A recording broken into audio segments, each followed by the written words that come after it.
Good evening, everyone. This is your evening news recap, your nightly news podcast on all the news that I come across throughout the day, giving you my take as somebody who aspires to be a politician in the near future. Hopefully, all you guys are doing wonderful. Hopefully, all you guys are doing well. Today is October 16th, and it's Thursday.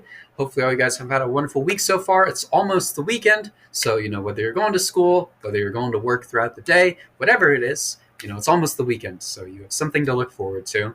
But outside of that, hopefully all you guys are doing wonderful. If you're new here, please consider subscribing. All the support would be greatly appreciated as we are trying to hit 500 subscribers before the end of the year. We're getting close. We're in the home stretch. So if you're new here, please subscribe. All the support would be greatly appreciated. And if you're on Substack, please also consider subscribing as well. All funds go to me. They pay for the things that I need to pay for in college, like groceries, like clothing, like all of that. But if not, you can always subscribe for free. I truly do appreciate all forms of support on this content. And with that being said, let's get into the news from today. Moving on into the Trump administration segment, as we do, the first topic we have today is Trump is considering overhauling the refugee system to prioritize white people.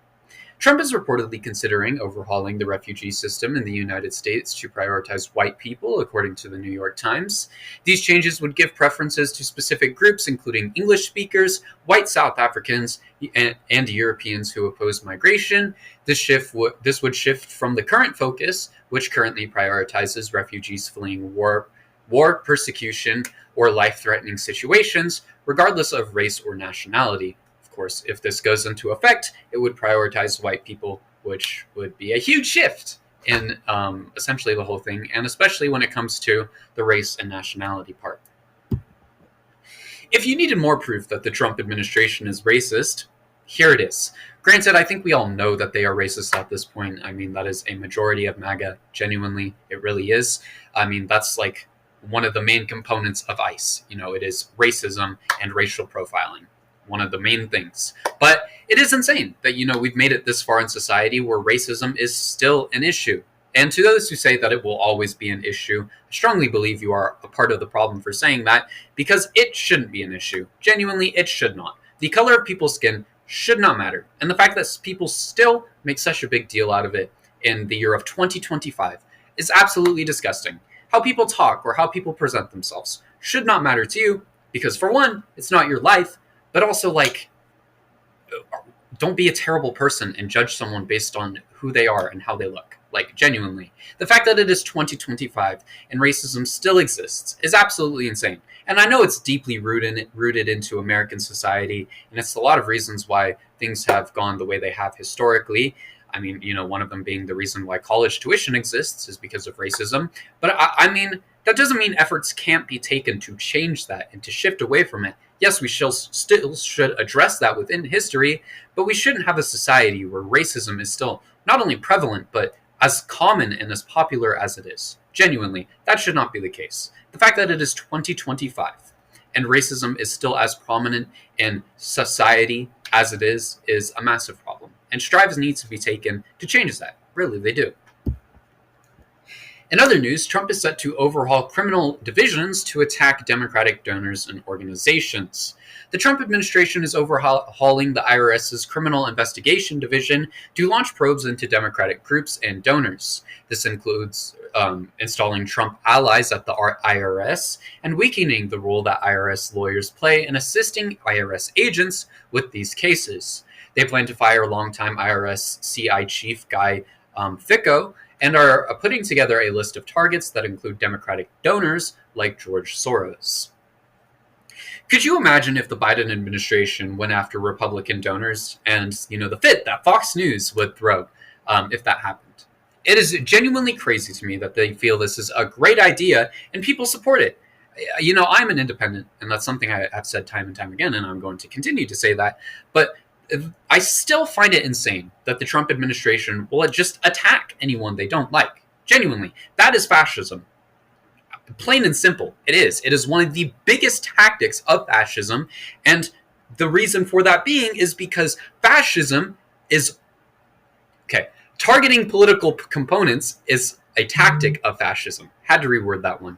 And people who oppose you, targeting those individuals, that is a tactic of fascism. It was one of the tactics used by Hitler in World War II, He got rid of all of his political opponents, so no one could really oppose him or speak against him when it came to politics.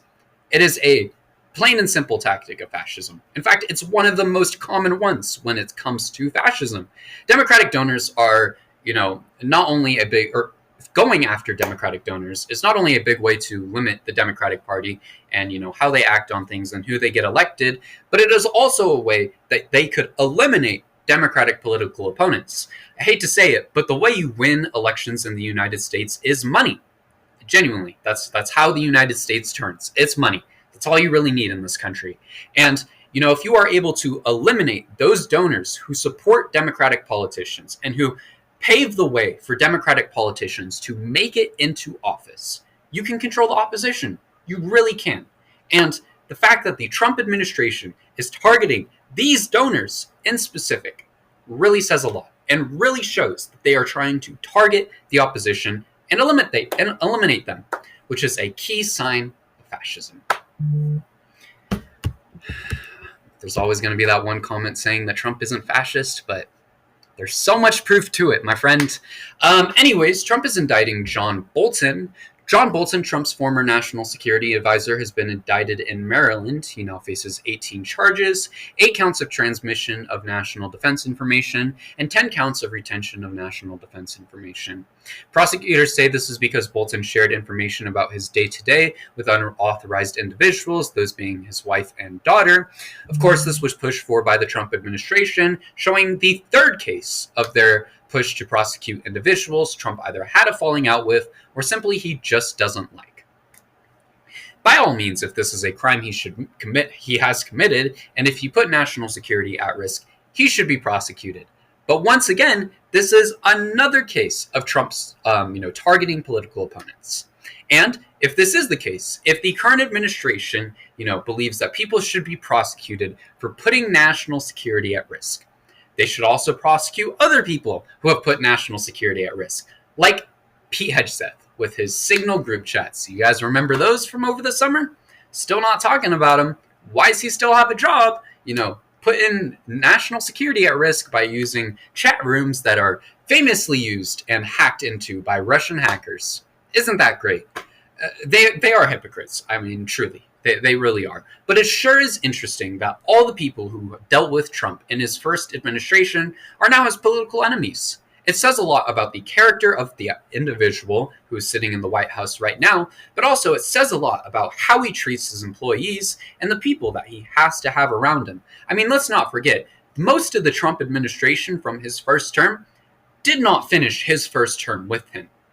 It says a lot about who that man is and who he is when it comes to being the president of the United States, which, I think we all know that he is not a good fit to be the president of the United States, nor should any other rich, famous dude. The only reason Trump isn't in prison right now is because he's in the Oval Office. Like, we forget that if Trump wasn't in the Oval Office right now, he would be sitting in a jail cell.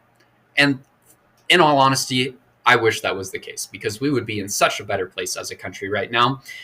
But I blame the Democratic Party for that. They should have ran Bernie in 2016. Anyways, moving on into our ICE segment, a judge has ordered federal agents to turn on body cameras. After clashes between agents and the public, a judge has ruled that ICE officers in Chicago will now be required to wear body cameras. U.S. District Judge Sarah Ely said that she was a little startled when she was witnessing the TV images of confrontations involving tear gas and other tactics. Last week, Ely said agents must also wear badges, and she banned them from using riot techniques. And this week she said, I have concerns about my orders being followed. I'm adding that all agents who are operating in Operation Midway Blitz are to wear body cameras, and they must be on. This is absolutely great news, but I think it's unfortunate that it's not going to be followed, genuinely. Just like the current administration, ICE agents have no regard for the law at all, in any way, shape, or form. I mean, in California, they are required to be unmasked, yet they are flat out refusing. They are flat out refusing to follow a law, which is terrifying and a massive problem, but these agents are not going to follow a law or a court order. It's just not going to happen. Just as the current administration is not, neither are these agents, which is why they need to be stopped and shut down. If you are a federal agent, you should have to follow the law. And if you are not following the law as a federal agent, you should lose your job. And that is not being seen in ICE, which is extremely terrifying. It genuinely is. Anyways, moving on into our other news segments, the first topic we have today is Laura Trump has suggested herself as the Super Bowl halftime performer. Trump's daughter-in-law is suggesting herself as the Super Bowl halftime performer for the halftime show for Turning Point USA. She pitched the idea on her podcast, The Right View with Laura Trump, saying it should happen because it would upset the left. She has a handful of songs, but not really enough to host a halftime show, and critics have already called her songs not very great. Her music is definitely something. I listened to the song No Days Off, written by Laura Trump and someone else. I don't remember who else was on that song. But it feels like a very stereotypical pop song that you'd hear in a retail store like Target or something, you know? Like, it's not awful, but it's also not very good, genuinely. And I'm not the biggest fan of pop music. I don't really listen to pop music that often. But, like, if I was going to listen to pop music, I'm not going to listen to that, in all honesty. But, you know, if they want to host their own halftime show, let them do it. I could care less. Real NFL fans are not going to care about the halftime show. They're going to care about the football game, especially if their team is playing in the Super Bowl. So, you know, the fact that people are so upset about Bad Bunny being the Super Bowl performer when it's,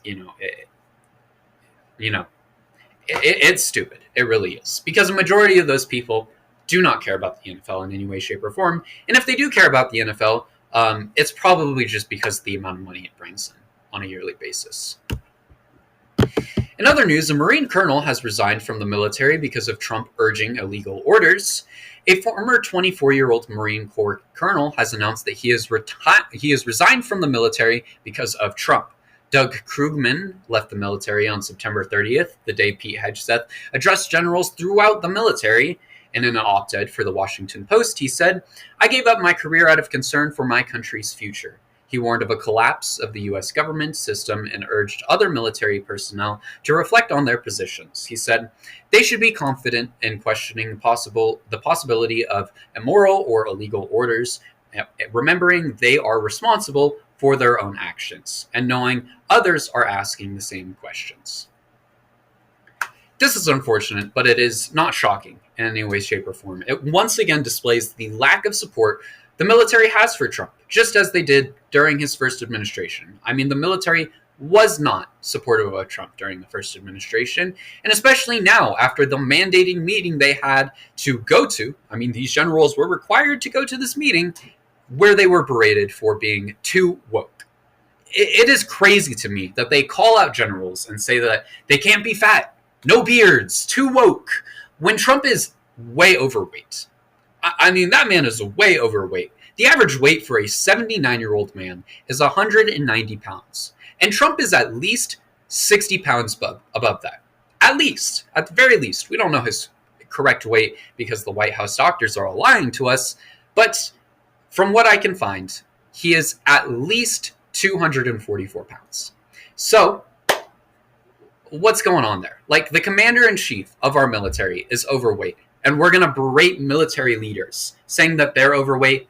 I mean, come on. Like, hypocrisy. Once again, just like this entire administration, really. Anyways, moving on into our final topic for tonight, a swastika has been found in a Republican representative's office. U.S. Capitol Police have been called in for an investigation into an American flag altered to include a swastika within the stripes of the flag, displayed inside of a Republican office, Republican Dave Taylor. The image was taken during a virtual meeting and showed a flag pinned to a cubicle wall behind Angelo Ella, which is one of Taylor's staffers. Taylor said in a statement, "I'm aware of the image that appears to depict a vile and deeply inappropriate symbol near an employee in my office. The content of that image does not reflect the values or standards of this office, my staff, or myself, and I condemn it in the strongest terms." So if this man is condemning, this swastika within the American flag in his strongest terms, why does the staffer still have a job? Why are you still employing the staffer? Why has he not been fired? This is coming out after, leaders of the Young Republican Party already expressed their love for Hitler and Nazism and so much more among that. And, of course, the swastika was and still is used as a symbol for Nazism. I mean, it was literally on the flag of Nazi Germany. So, with all the information coming out of, the Republican support for Nazis, why hasn't this staffer been fired? You'd think this would be like a PR nightmare and you'd want to get rid of that individual immediately if it didn't reflect your office or the standards and values of your office. But why does he still have a job then? It says a lot with all this coming out that rather than firing him, you protect this individual. Yet you claim to condemn this. That's very, very interesting. With that being said, though, thank you everyone for watching this video today. I hope you all enjoyed. It has definitely been a very interesting day in the news world. But hey, this is a platform being used to build my political career. So if you're interested, drop a subscribe. All the support would be greatly appreciated. Of course, I'm running for office after I graduate college in 2030. Where yet? Not too sure. I got a little options. But, if you're new here and you want to support my work, I would greatly appreciate it. So subscribe. Help me get to 500 subscribers before the end of the year. And if you're on Substack, please also consider subscribing as well. All funds go to me. They have me pay for the things that I need to pay for in college, like my groceries, like clothing, like all of that. But if not, you can always subscribe for free. I truly do appreciate all forms of support on this content. And with that being said, thank you all for watching today's episode, and I will see you all